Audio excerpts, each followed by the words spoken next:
বারাসাত থেকে বনগাঁ, কলকাতা থেকে ব্যারাকপুর, একের পর এক জায়গায় গণপিটুনির ঘটনা সামনে আসছে। কোথাও মৃত্যু তো কোথাও গুরুতর জখম। কবে সচেতন হবে সাধারণ মানুষ, প্রশাসনের বা কবে হুঁশ ফিরবে? কারণ বারবার যে আইন সাধারণ মানুষ হাতে তুলে নিচ্ছে, কোথাও গিয়ে জনরোষ থামানো যাচ্ছে না এবং গণপিটুনির জেরে কোথাও মৃত্যু এবং কোথাও গুরুতর জখম।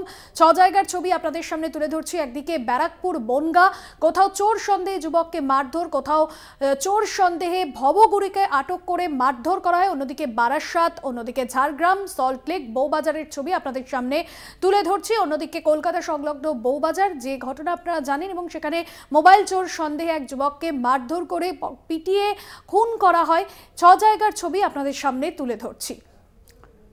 ব্যারাকপুর থেকে রয়েছেন আমাদের প্রতিনিধি শুভজিৎ সিং। শুভজিৎ, এর আগে আমরা সর্বপ্রথম দেখেছিলাম ব্যারাকপুরে এই ঘটনা, গণপিটুনির জেরে মৃত্যু হয়েছিল। এখনো পর্যন্ত রাজ্যের বিভিন্ন প্রান্তে যেভাবে এ ধরনের ঘটনা সামনে আসছে, কতটা সতর্ক প্রশাসন এই নিয়ে এখনো পর্যন্ত? দেখো, তোমাকে প্রথমে বলে রাখি, বেশ কিছুদিন আগে রুইয়া মধ্যপাড়া এলাকায় নাসির হোসেন নামের এক ব্যক্তিকে যে গণপিটুনি দেওয়া হয়, তারপরেই কিন্তু উদ্যোগী হয়ে ওঠে ব্যারাকপুর পুলিশ কমিশনারেটের পুলিশ কমিশনার অলোক রাজুরিয়া। তার নেতৃত্বে ব্যারাকপুর পুলিশ কমিশনারেটের বিভিন্ন জায়গায় মাইকিং চালানো হয় এবং প্রত্যেকটা থানার পক্ষ থেকে ইন্ডিভিজুয়ালি প্রত্যেকটা বাজার এবং প্রত্যেকটি পার্ক সংলগ্ন যেসব বাড়ি রয়েছে, প্রত্যেকটি জায়গায় কিন্তু একটু মাইকিং করানো হয় এবং সচেতনতামূলক প্রচার চালানো হয় যে অজ্ঞাত পরিচয় কোনো ব্যক্তিকে দেখলে বা সন্দেহভাজন কাউকে দেখলে আপনারা আইন নিজের হাতে তুলে নেবেন না। আপনারা এলাকার যারা থানা রয়েছে, স্থানীয় থানা, সেখানে জানান। ব্যারাকপুর পুলিশ কমিশনারের একটি হেল্পলাইন নম্বর দেওয়া হয়েছে, সেই হেল্পলাইন নম্বরে আপনারা জানান, কিন্তু আইন কোনো রকম হাতে তুলে নেবেন না।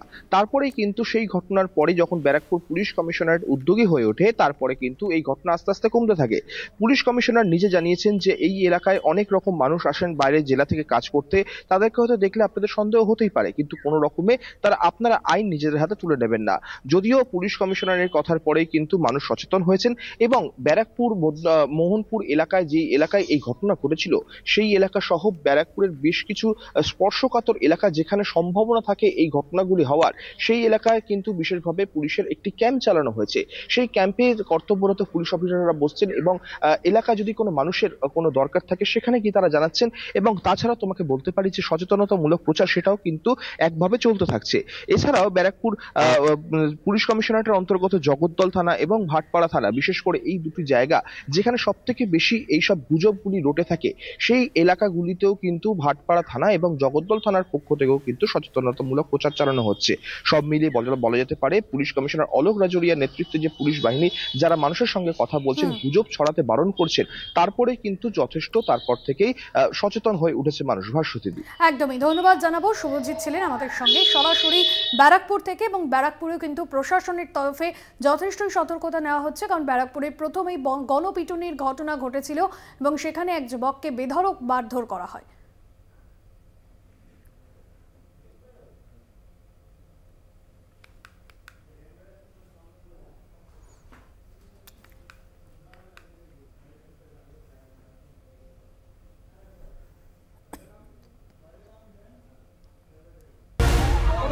হ্যাঁ